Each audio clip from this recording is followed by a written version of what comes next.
Thank you guys for tuning in today and welcome to another episode of The Source. I'm your host, San Raza. And today I'm happy to welcome physician, activist, and former presidential candidate of the Green Party USA, Dr. Jill Stein. Jill Stein, welcome back to the show. My pleasure, my honor. Great to be with you, Zane.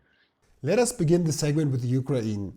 We've had a wide range of opinions on this matter on our show, from Noam Chomsky, Vijay Prashad, Chris Hedges, Peter Kozlak, and it would be great to get your perspective as well. Denazification and demilitarization was Russia's justification for war. Do you think these reasons had any legitimacy? Yes, not in the eyes of international law. The criteria for war were not met. That is, an imminent threat of invasion. That criteria was not met. However, certainly Russia has been under existential threats. And to summarize it, in a nutshell, this is like the Cuban Missile Crisis, but in reverse. When Russia established nuclear weapons like 100 miles off of our shore, we said no way. And we were ready to pull out all the stops to go to nuclear war if necessary. And Kennedy threatened that. Khrushchev had the good sense to say, okay, let's sit down and negotiate, which they did. Russia removed its missiles. The US also removed its missiles, which you could say instigated the crisis by the US placing nuclear missiles in Turkey to start with and other places around Europe. So, there was a tit for tat going on there. And Russia had the good sense to say, okay, we've crossed your red line. We're going to back off. The problem now is that Russia has made quite clear that it deserved no less security than what the US was asking for at the time of the Cuban Missile Crisis. And this comes up now because the US has unfortunately been in the business of dismantling our nuclear treaties, and most recently, the Intermediate Nuclear Forces Treaty, the INF Treaty, which Trump pulled out of in 2019, but you can go all the way back to 2001, I believe, when George Bush pulled out of the ABM, the Anti-Ballistic Missile Treaty. Had those treaties been in place, this problem wouldn't have happened. And NATO could have expanded all they wanted, but NATO would not have brought the threat of imminent nuclear catastrophe that NATO expansion means now, especially in moving to a government which is essentially hostile to Russia. And the Russian invasion didn't occur out of the blue. This was sort of the latest step in an accelerating series of conflicts, particularly since 2014, when Victoria Nuland was there handing out cookies to protesters, but it wasn't just protesters. There was, it was a complex event where there was a democratic grassroots movement, but it was also heavily infiltrated by extreme right-wing Nazi, neo-Nazi, whatever you want to call them, forces that have had enormous influence ever since. And the world heard Victoria Nuland deciding who the next leaders of Ukraine would be on that leaked phone call. So there have been a series of incursions, or shall we say growing threats, to Russia's security and sovereignty. Russia made absolutely clear that this was its red line. It offered to negotiate many times, including just prior to the invasion, when it presented a whole proposal for a non-militarized security arrangement for Europe. I mean, isn't that what the EU was supposed to have been? Wasn't the European Union supposed to be a non-military framework for European relations? And, buried in the history books is the fact that Russia actually tried to join NATO way back when its counterpart had been dissolved. So there were offers of conciliation from Russia all along, and Russia became shall we say, aggressive about its border.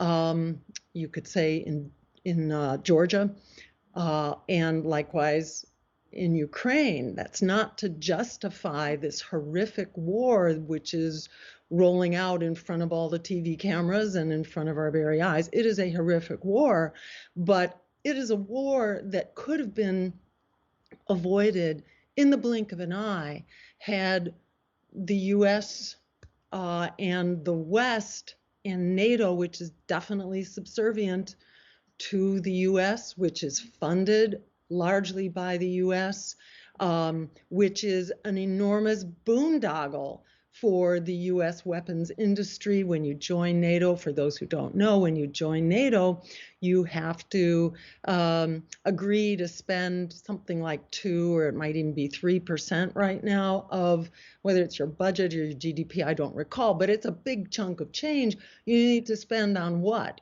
On US weapons. So, this is a complete boondoggle for the US weapons industry, which is the real winner here.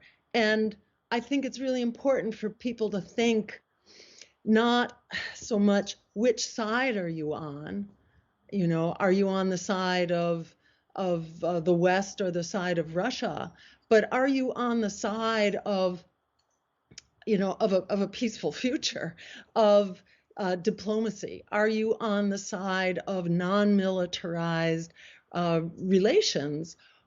Because inside of this framework of NATO, it's a disaster from the get-go, and there is, it's not a solvable problem from within the framework of the U.S. empire. And if I could point out one other very important dimension to the threat to Russia, that is the U.S. policy that has been articulated over and over again since 1992, since the time of the breakup of the Soviet Union. The U.S. has repeatedly articulated its military policy of what's called full spectrum dominance, which means not only that the US will dominate all potential spaces, the economic, the cyber, the actual, outer space, underwater, the sea surface, land, you name it. That policy says we must dominate all those spaces, but it also says that we will tolerate no economic competition. And if a country has sufficient access to resources, land, energy, and so on, if a country has sufficient access to resources, that they will not be permitted to rise. So starting in 1992, the Pentagon articulated a policy, which was published right there in the New York Times, saying that we will not tolerate competitors. And that is what the US has said consistently, again, most clearly in 2017 with its policy on, it had a name to a similar effect, that in this new world order of rising competition, it would not be tolerated. It would not be tolerated from hostile forces, and it would also not be tolerated from friendly forces. Friendly countries also are not allowed to become powerful enough that they could threaten US domination. Full spectrum domination is what it's about. That is, also referred to as kind of the monopolar as opposed to the multipolar view of the world. It's like, grow up here. Let's grow up. Let's be an adult, because dominating, being the sole bully in the classroom or bully in the schoolyard does not work well in today's day and age, where we need to cooperate. We need to cooperate if we are going to deal with the catastrophic climate crisis that is unrolling before our very eyes right now, or the nuclear weapons crisis, or the economic crisis, where 350 million people right now are experiencing food security. 50 million are on the verge of starvation, actual starvation, including some 7 and 8 million in each of Yemen and Afghanistan, where the US could simply, stop its oppression or release the economic, the foreign reserves of Afghanistan. People are starving and we're holding on to their foreign reserves. It's just unthinkable what's going on right now. The application of US sanctions to something like 1 out of every 3 human beings on the planet, this is blowing back at us right now in a very big way, not only with the discord in Europe, the strike last week in Italy, the general strike, public opinion, which is taking a nosedive, the support for the war, the outrageous fuel costs, where Europe is expected to pay something like 4 to 5 times the cost of fossil fuel in order to buy US fuels, where the US declared it a tremendous opportunity that, somehow the Nord Stream 2 pipeline had gone away, exactly as Joe Biden said it would if there was a Russian invasion of Ukraine. That pipeline is going to go away, and then it goes away, and then Anthony Blinken declares it a tremendous opportunity. We're now number one. Europe has no choice but to buy our extremely expensive LNG. And by the way, the US is now building 9 new LNG export facilities, and Europe is building 9 or so import LNG facilities. This is an absolute disaster for the climate. It commits us to fossil fuels for years going forward. The bottom line here is that we need a non-militarized framework going forward. That needs to begin with restoring the nuclear treaties, with a ceasefire immediately. Let's have a Christmas ceasefire in Ukraine, and then creating a framework that provides security both for Ukraine, for the breakaway provinces in the east, and for Russia. This is not rocket science. This can be done. We managed to do this even in the height of the Cold War. We can do this again. You talked about this being taking sides, either the US or Russian. That's also the media atmosphere at the moment in Germany. If you provide context and understanding to this conflict, you are deemed as justifying the conflict. How's the situation in the US, and why do you think this binary framework of good and evil, or taking sides between Russia and the US instead of looking at humanity as a whole, is being pushed as a narrative in the mainstream media and political discourse? To step back and look at the big picture, what is really going on here, at least as far as I can tell, is that we have really end stage capitalism and end stage empire kind of converging here, so that most of our institutions, whether you're looking at mainstream media or you are looking at our educational institutions, our economy, our environmental regulations, they've really been hijacked. Or you can even look at our public health regulations. Across the board, people have lost confidence and lost faith in the fundamental institutions of democracy. I'm quite familiar with the polls here in this country. I don't know what they are in Europe, but here there's been a complete loss of faith. And for the media, for example, I think the latest figures are in the teens. That is the level of confidence. Confidence in the Supreme Court has plummeted and is running like in the 20s now. This has been kind of a progressive process here in this country as economic power has concentrated increasingly in the hands of a few very rich oligarchs, where 3 billionaires now in the US have the wealth and resources of 50%, 3 people have the equivalent of the lower 50%. Wealth and power is extremely concentrated and is growing by the hour. In the last couple of years, in fact, the kind of COVID economy years, which hasn't just been COVID, but that's certainly been a part of it, we've seen that trend accelerate, and you've seen corporate profits go through the roof. And this has been now even worsened with the war, where the cost of, well, shall we say, the profits of the fossil fuel and weapons industries have just gone sky high. They've doubled. So basically, to look to take the view from outer space, money and power has been concentrating in very few hands. And in the words of a famous US Supreme Court justice, we have a choice between extreme concentrations of wealth or democracy. You can't have both. So our institutions have been fundamentally de-democratized. Not that they've ever been perfect, but they've sure been better than what they are right now. So on every score, the people are losing.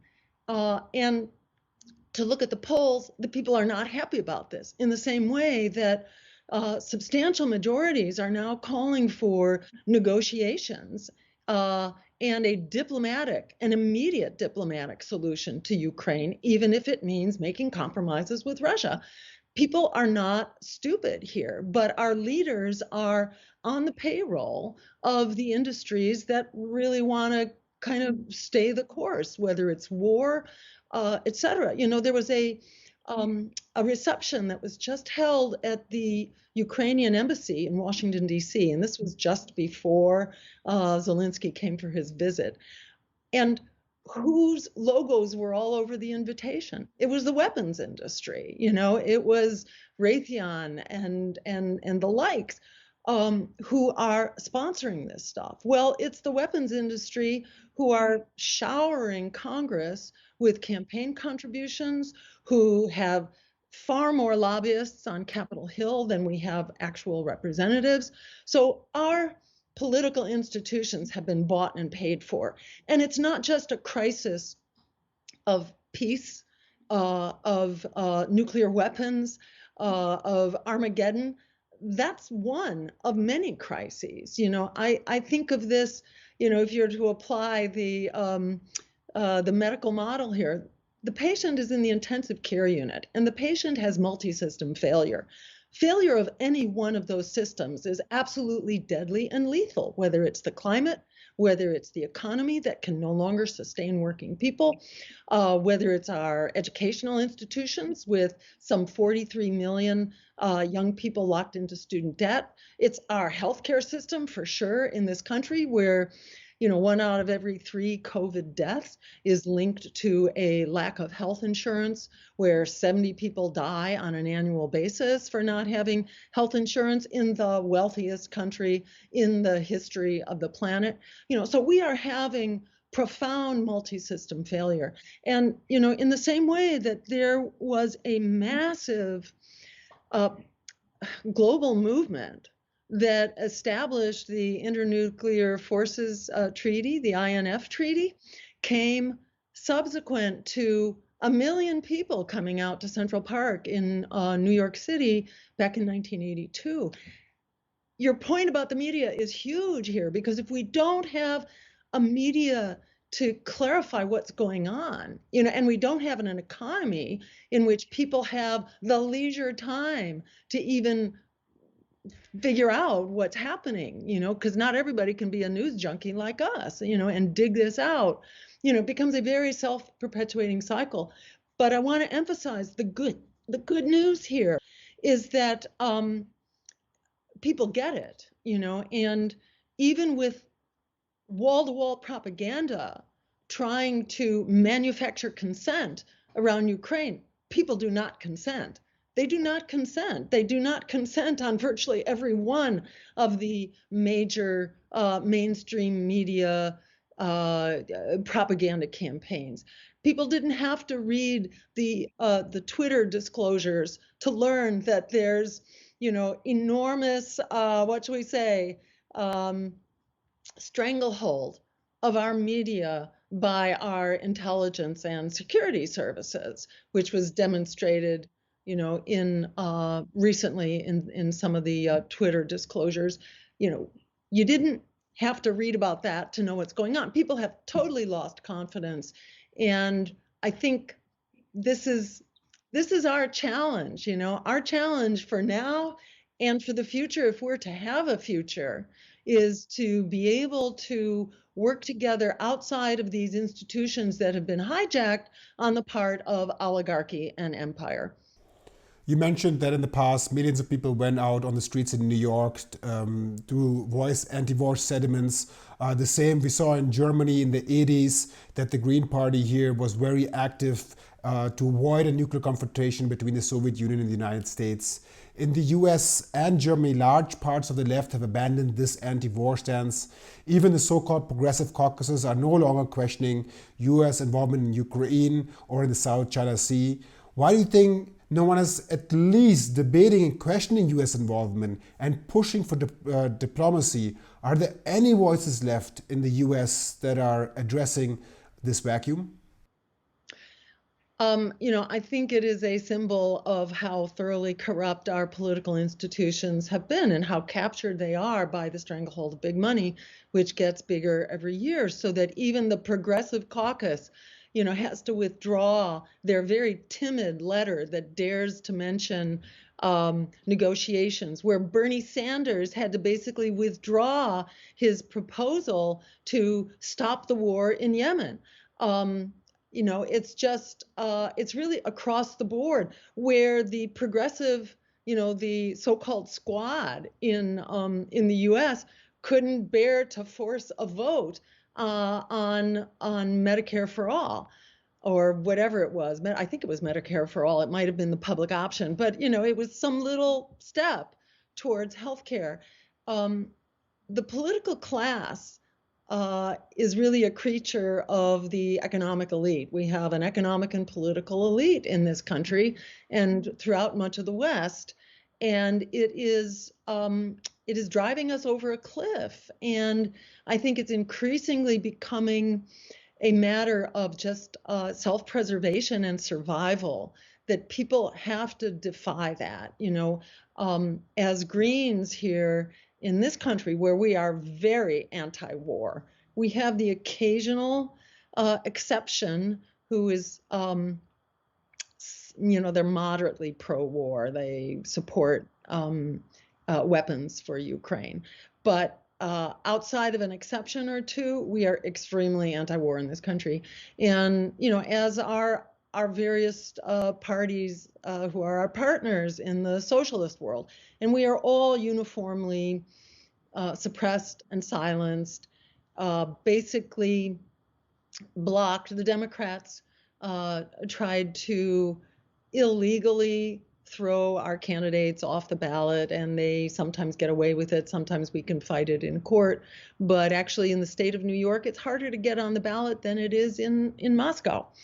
So it's pathetic. It's preposterous. It's incredibly hypocritical. We who pretend to be this great proponent of human rights and free speech, it's a joke. Julian Assange really is kind of a symbol of how much free speech, our government is it's willing to allow. So, yeah, it's extremely, what should we say? It's crazy making. It's not something one can make sense out of. It is something I think one shouldn't try to make sense out of. I think the onus is on us to organize and to throw the bums out, through whatever peaceful means necessary. Many of us here in the U.S. Believe that a general strike of some sort is going to be inevitable.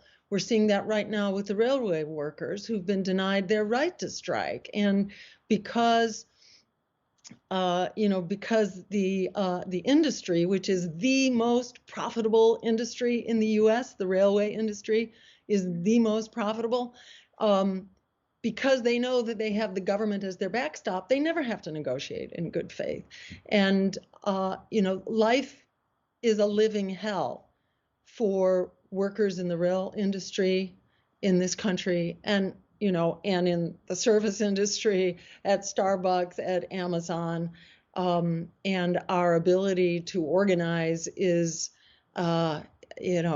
people have one hand tied behind their back. This is not a situation that can last very long. I think, as John Kennedy said, something like, if you make peaceful revolution impossible, you make violent revolution inevitable.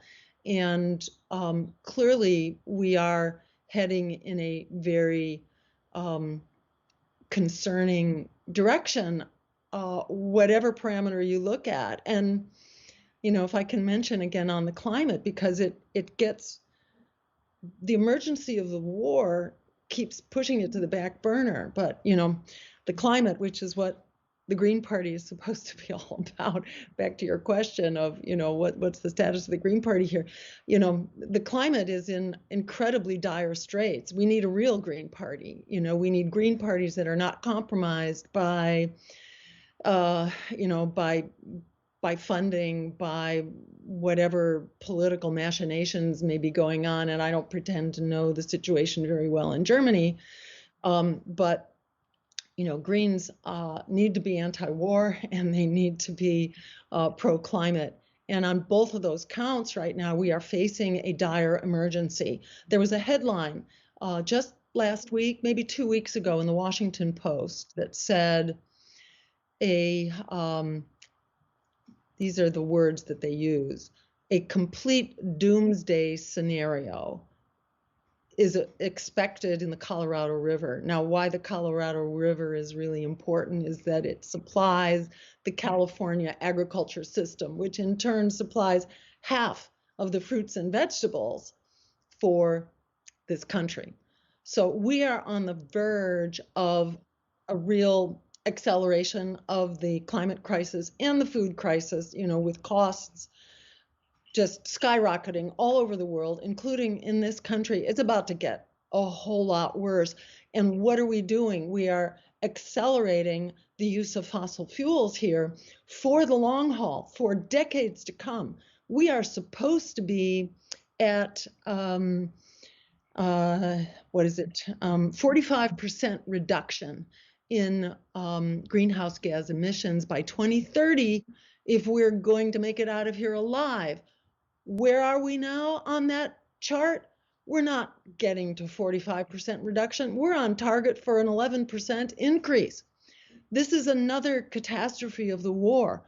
The war, aside from escalating the release of fossil fuels enormously, it makes it impossible to have the global cooperation that's necessary if we are to survive the climate crisis. So in short, we need to refocus from a war on each other to a war against climate change, which creates jobs, which creates justice, and which creates a livable planet within the framework of a revived democracy. That won't happen just for asking nicely. This is why, inevitably, I think we are heading for a general strike. You mentioned the German Green Party. I can already tell you their policy stance.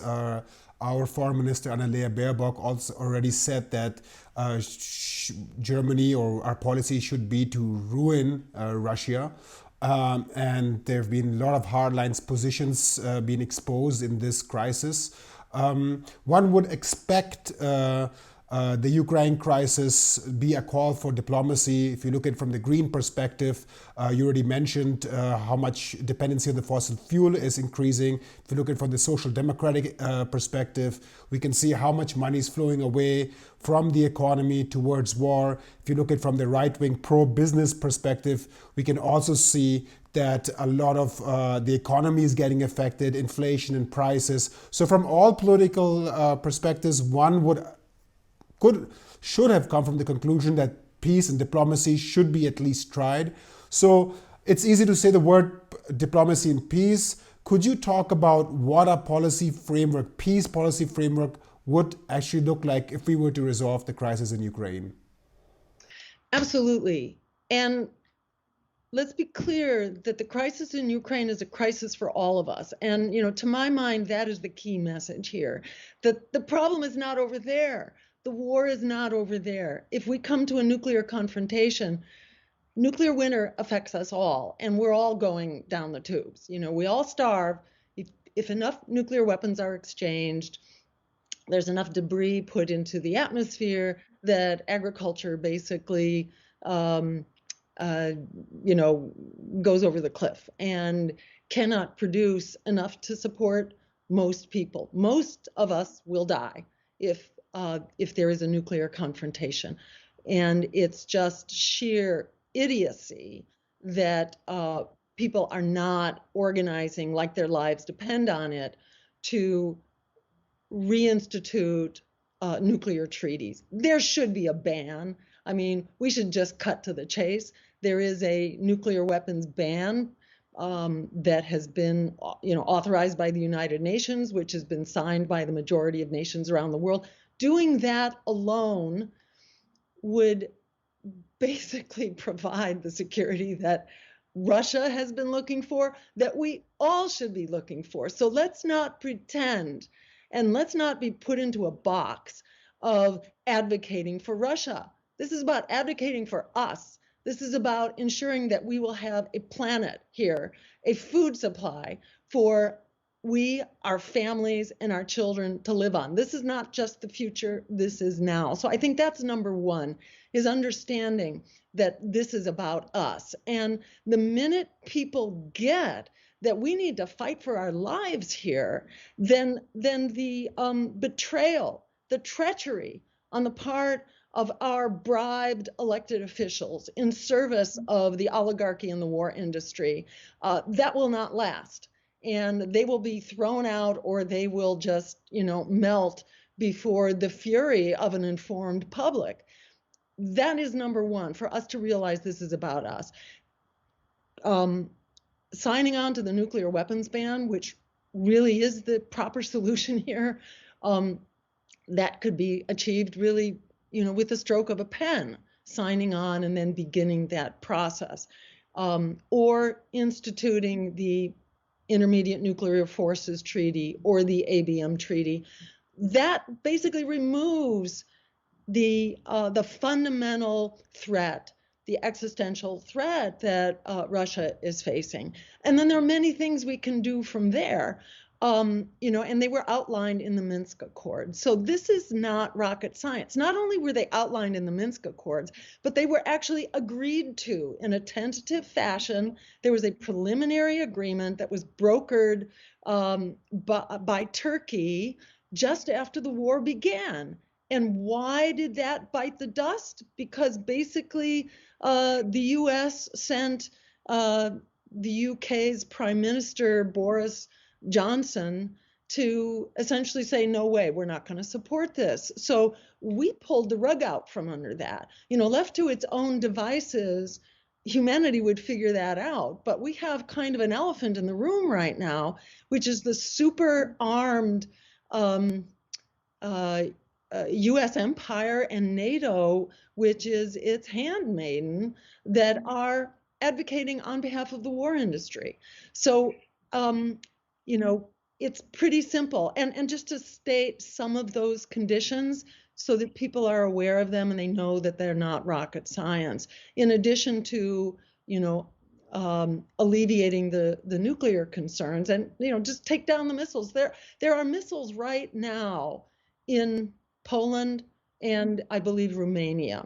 These are NATO stations, and they are nuclear compatible missiles. So technically they are not offensive, but they could be offensive in the blink of an eye. And this is basically what Russia is all bent out of shape about. So it's as simple as dismantling those stations. There is quite an ingrained struggle right now between Russian speakers and Ukrainian speakers, essentially in Ukraine. And this has been, kind of a long-standing historic problem, but it didn't have to get to this degree.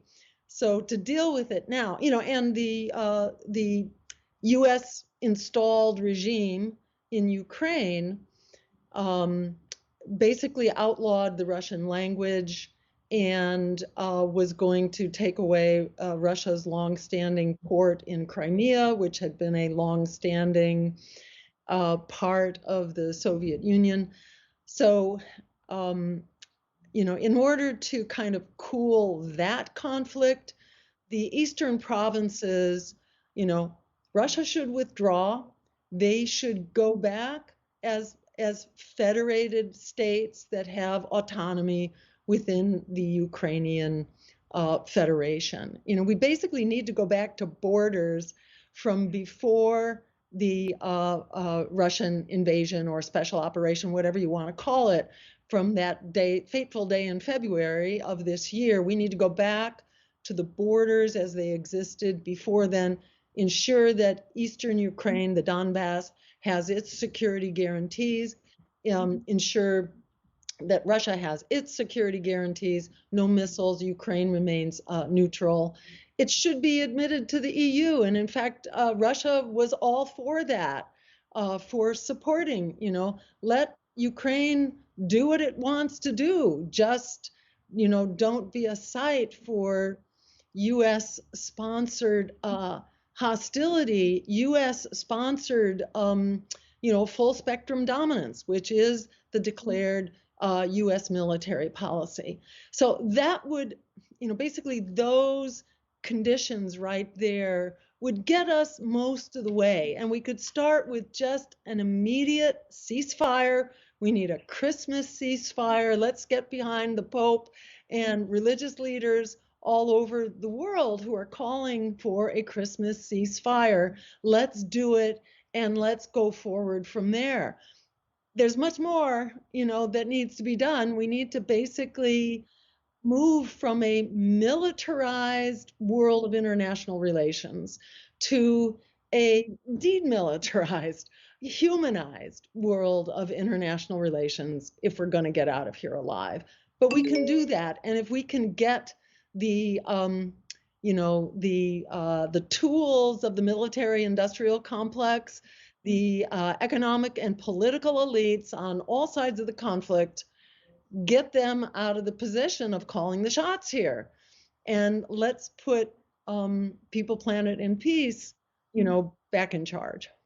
To my last question, 12 years ago, major media outlets in The Guardian, The New York Times, Le Monde, The Spiegel, El Pas collaborated to publish 250,000 classified US documents that were obtained and published by WikiLeaks. Now these media outlets, after almost 10 years, 11 years, have come out with a statement in support of Julian Assange, and if I could quote them, they state, "This indictment sets a dangerous precedent and threatens to undermine America's First Amendment and the freedom of the press." Why do you think it took so long for major media outlets that benefit so greatly from the work of WikiLeaks and Julian Assange to finally band together and take a stance on this issue? I think, again, it's another sign of the times. It's a sign of the corruption of mainstream media. Media has been corporatized. It's been consolidated into the hands of a very powerful few. And, on a daily basis, they fail to cover, critical world events, and going back as far as you like, you can see every US war really ginned up without exceptions, from the incubator babies, the mythology used to justify the first Gulf War, to the weapons of mass destruction, to the yellow cake, to Remember the Maine, and the Spanish-American War at the turn of the, going into 1900. Big media has been a big cheerleader for war, and we fundamentally need to restructure media in the same way. There's much ado right now about who owns Twitter. We should own Twitter. This should be a public square which is responsible for having an even hand and being a non-partial arbiter and not being a collaborator of the CIA and the FBI to basically wage propaganda on the American people. So, this is a patient right now that has multi-system failure and is hanging on by a thread on life support in the intensive care unit. And each of us needs to consider ourselves that patient. Our lives are hanging in the balance right now, and we need to fight for democracy, including free speech, including the liberation of Julian Assange and the many other political prisoners out there held by the US, but not only by the US, held by Russia, held by, lots of countries around the world. We need those reforms. We need them now, and we need to fight for them peacefully, but we need to fight for them like our lives depend on it. And, the good news is that people get what's going on. They are not being fooled here. So there's an enormous amount of public will that we can work with here. But we need to be, very clear-eyed that the empire is not our friend, that the economic elites and the political elites are also not our friend. We need an agenda for people, planet, and peace over profit that is fighting for a system change and a world that works for all of us that we can actually survive on.